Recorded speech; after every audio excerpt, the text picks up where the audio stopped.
Welcome to my channel! Learn with Teacher Annie!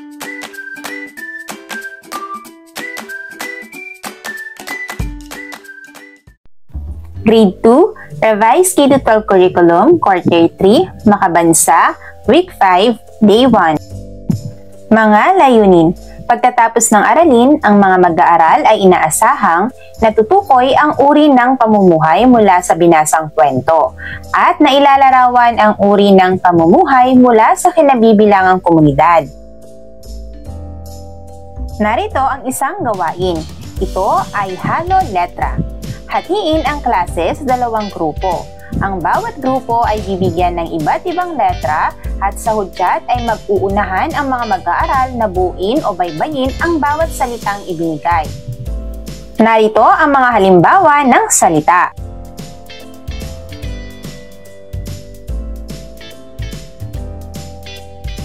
Ang layunin ng ating aralin ay natutukoy ang uri ng pamumuhay mula sa binasang kwento at nailalarawan ang uri ng pamumuhay mula sa kinabibilangang komunidad.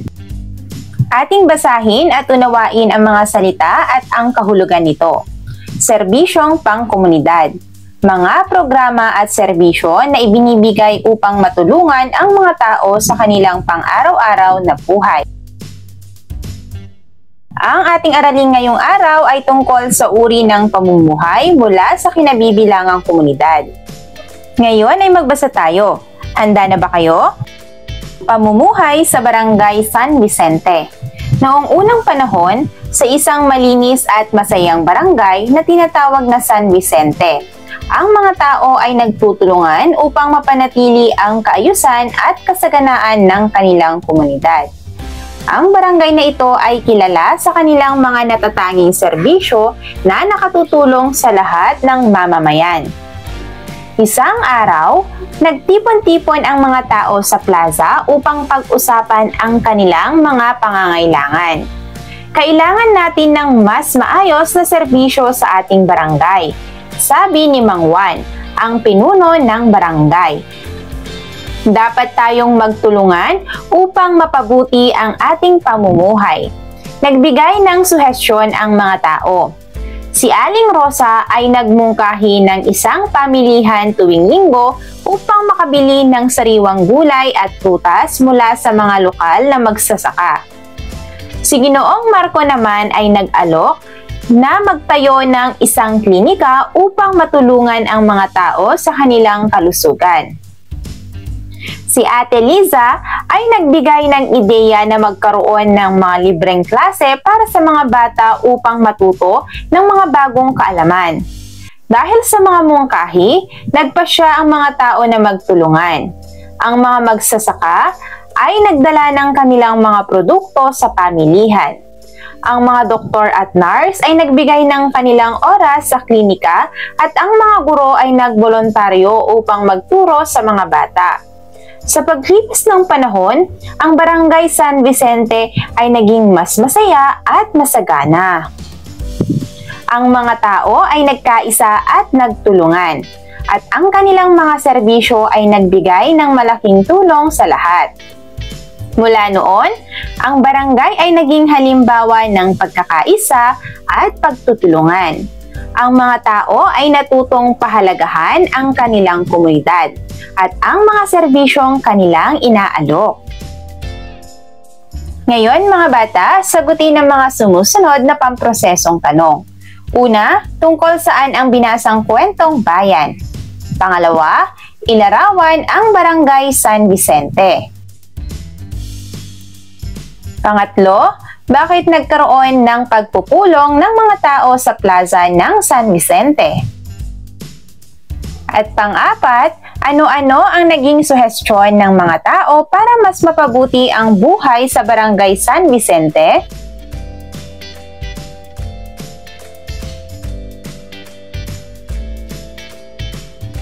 Mga bata, ano-ano ang nabanggit na serbisyo sa komunidad na tumutulong sa mga tao para mapabuti ang kanilang pamumuhay sa araw-araw? Ano-ano ang mga pamumuhay na nakikita o mayroon sa inyong lugar? Ilarawan ang mga pamumuhay na ito.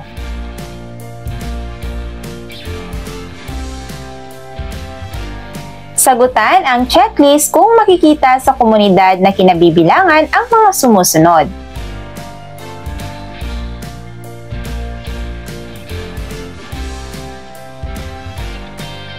Sumulat ng 6 na pamumuhay sa iyong kinabibilangang komunidad. Day 2. Mga layunin. Pagkatapos ng aralin, ang mga mag-aaral ay inaasahang natutukoy ang iba't ibang uri ng serbisyong pangkomunidad sa pamamagitan ng pagbibigay ng halimbawa sa bawat serbisyo. Ating talakayin ang mga serbisyo sa aking komunidad. Ang mga serbisyong pangkomunidad ay mga programa at serbisyo na ibinibigay upang matulungan ang mga tao sa kanilang pang-araw-araw na buhay. Napakahalaga nito sa pagpapaunlad ng ating komunidad at sa pagpapabuti ng kalidad ng buhay ng mga tao sa paligid. Narito ang ilang pangunahing uri ng serbisyong pangkomunidad. Una, serbisyong pangkalusugan. Pangalawa, serbisyong pang-edukasyon. Pangatlo, serbisyong pang-seguridad at pangkapayapaan. At pang-apat ay ang serbisyong panlipunan. Paano nakakatulong ang mga uri ng serbisyo sa mga tao sa komunidad? Una, sa serbisyong pangkalusugan, ang serbisyong ito ay nakatutulong upang mapanatili ang kalusugan at maiwasan ang mga sakit. Sa serbisyong pang-edukasyon naman, ito ay tumutukoy sa mga programa, proyekto at serbisyong ibinibigay ng pamahalaan at iba pang institusyon upang matiyak na ang mga mamamayan ay makakatanggap ng dekalidad na edukasyon. Sa serbisyong pang-seguridad at pangkapayapaan naman, ito ay tumutukoy sa mga gawain o tungkuling isinasaalang-alang ang kaligtasan, kaayusan at kapayapaan sa isang komunidad. At sa serbisyong panlipunan, ito ay tumutukoy sa mga programa, serbisyo at tulong na ibinibigay ng pamahalaan o mga pribadong organisasyon upang matugunan ang pangunahing pangangailangan ng mga mamamayan. Para sa guro, para sa gawaing hanapin at itugma, ang layunin ay matukoy ng mga mag-aaral ang tamang serbisyo sa komunidad batay sa sitwasyong ibinibigay. Mga panuto. Una, ihanda ang mga larawan o flashcards ng mga sumusunod na tauhan at lugar.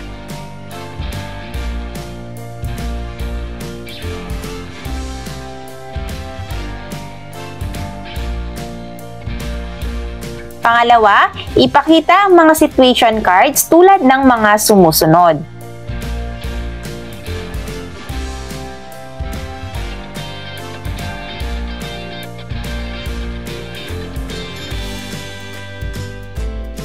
Pangatlo, ipasagot sa mga mag-aaral. Anong serbisyo sa komunidad ang tumutulong sa mga sitwasyong ito? Balikan ang mga sitwasyong binigay.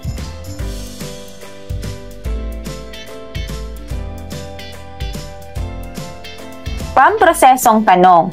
Una, bakit mahalaga ang mga serbisyong ito? Pangalawa, sino-sino sa komunidad natin ang tumutulong upang maisakatuparan ito? At pangatlo, paano ka makakatulong bilang isang mag-aaral?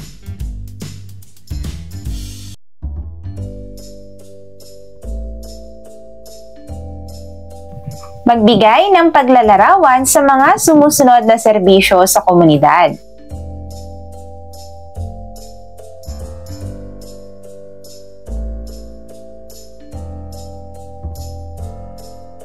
Ngayon mga bata, bilugan ang titik ng tamang sagot.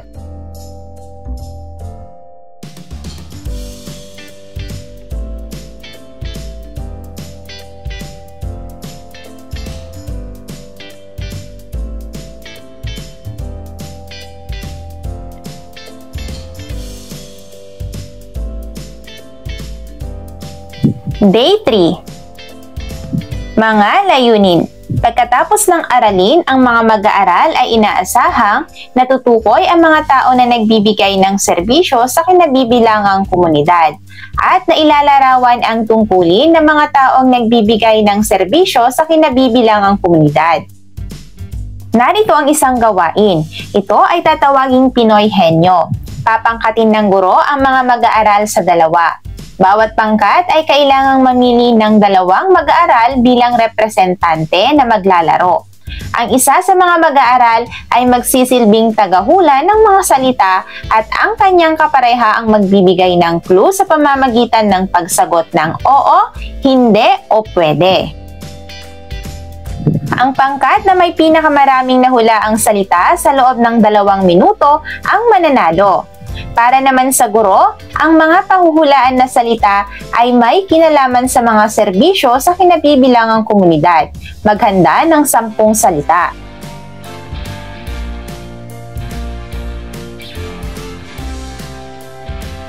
Ang layunin ng ating aralin ay natutukoy ang mga tao na nagbibigay ng serbisyo sa kinabibilangang komunidad at nailalarawan ang tungkulin ng mga taong nagbibigay ng serbisyo sa kinabibilangang komunidad. Ang ating aralin ngayong araw ay mga taong nagbibigay ng serbisyo sa kinabibilangang komunidad. Para sa inyong pangkatang gawain, hahatiin ng guro sa 5 na pangkat ang klase.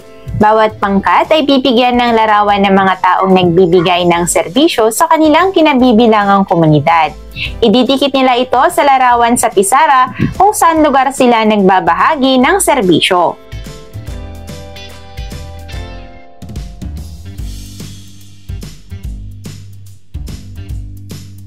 Sagutin ang mga sumusunod na tanong. Una, ano-ano ang nakitang larawan sa pisara? Pangalawa, sino ang mga taong nasa larawan na hawak ng bawat grupo? At ilarawan ang katungkulan ng bawat taong nasa larawan na hawak ng bawat grupo.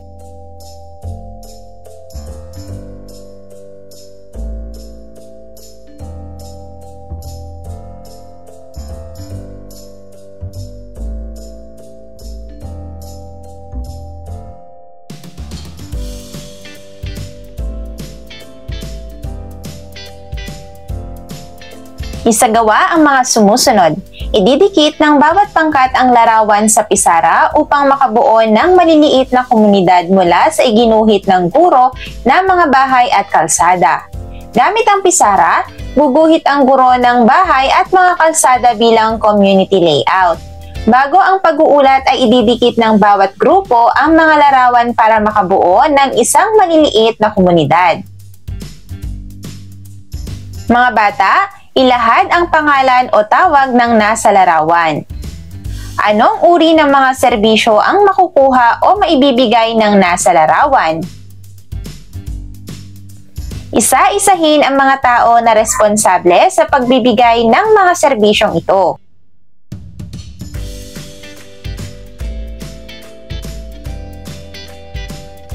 Para sa guro, matapos ang pag-uulat ng bawat grupo, suriin ang nabuong maliliit na komunidad sa pisara. Itanong sa mga bata ang mga sumusunod. Sa tingin ba ninyo ay kompleto na ang ating komunidad? Sa palagay ninyo, ano pa ang kulang na serbisyo para mas mapabuti pa ang buhay ng mga mamamayan ng komunidad?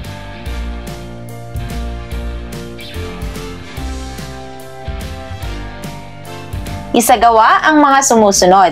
Matapos ang presentasyon, magbigay ng 5 hanggang 10 minuto para sa mga estudyante na magsulat ng kanilang mga natutunan at mga bagay na nais pa nilang malaman tungkol sa kanilang komunidad.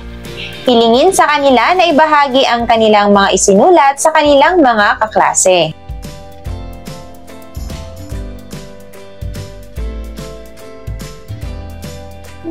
Fact or bluff? Isulat ang fact kapag ang item ay tama at isulat naman ang bluff kapag ang item ay mali.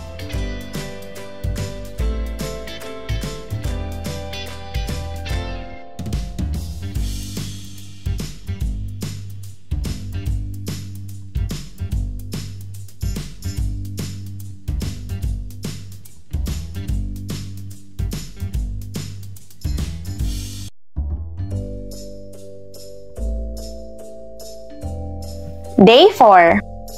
Mga layunin.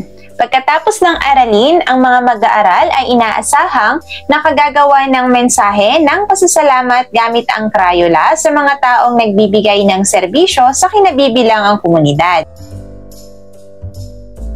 Ang guro ay magpapakita ng mga salita at magbibigay ang mga bata ng ilang deskripsyon o anumang impormasyon tungkol dito.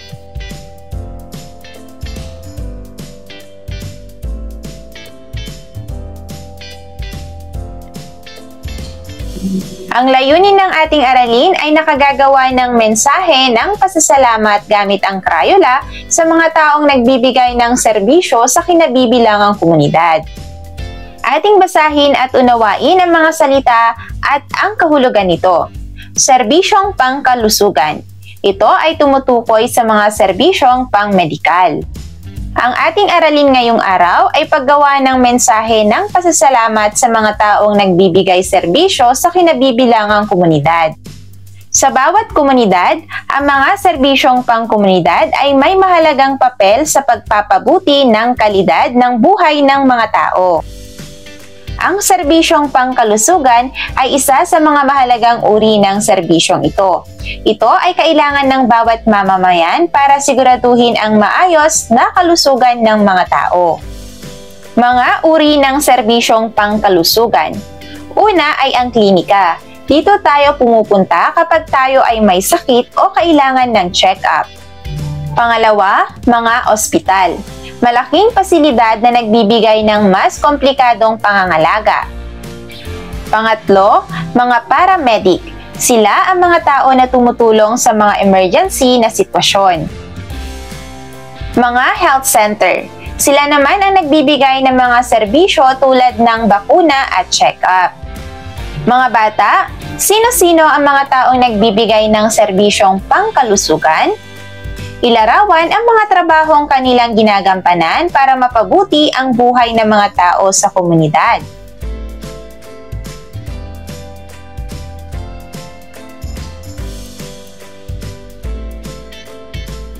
Ngayon, gumawa ng isang sulat pasasalamat para sa mga taong nagbibigay ng serbisyong pangkalusugan.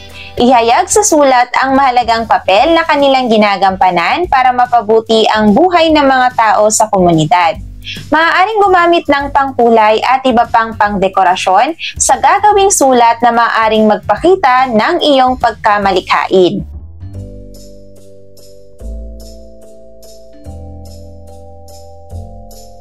Ipabahagi ang mga ginawang sulat o mensahe ng pasasalamat.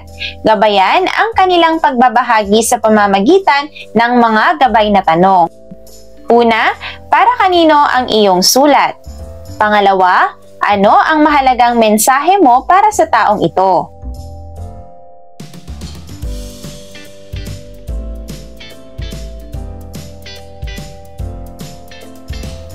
Day 5. Mga layunin. Pagkatapos ng aralin, ang mga mag-aaral ay inaasahang nasasagot ang mga tanong sa pagsusulit na may pag-unawa. Naipapakita ang katapatan sa pagsagot ng mga tanong sa pagsusulit at naibibigay ang tamang sagot sa bawat tanong sa pagsusulit.